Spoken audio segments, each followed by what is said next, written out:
channel. Hi, I am Pookie. Stories full of fun and adventure. गर्मियों की एक रोशन सुबह जंगल में हल्की हल्की हवा चल रही थी।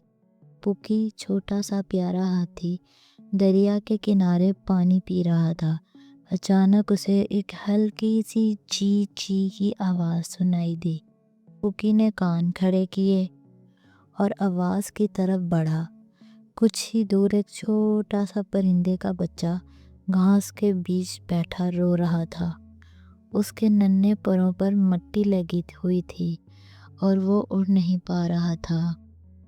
अरे, तुम यहाँ अकेले क्या कर रहे हो? पुकी ने नरमी से पूछा। चूजे ने रोते हुए कहा, मैं अपने घोंसले से गिर गया था और वापस नहीं जा पा रहा हूँ। पुकी ने चारों तरफ देखा। करीब एक ऊंचे दरख्त पर घोंसला नजर आया।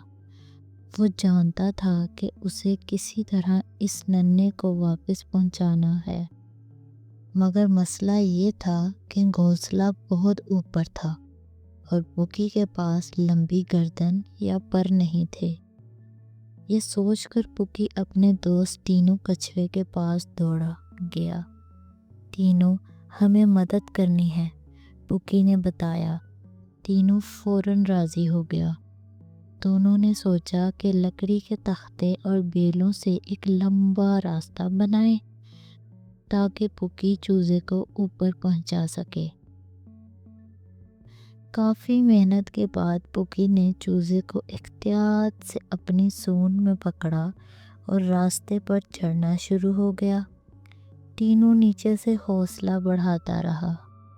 आखिरकार पुकी घोंसले तक पहुंचा और नन्हे परिंदे को आहिस्ता से उसके घर में रख दिया।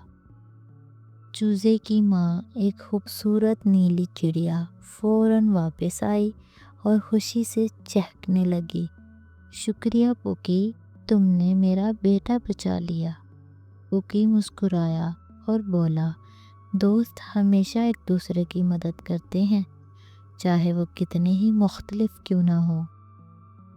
उस दिन से पुकी और वो नन्हा परिंदा अच्छे दोस्त बन गए और जब वो चूजा उठने की कोशिश करता, पुकी नीचे खड़े होकर तालियां बजाता।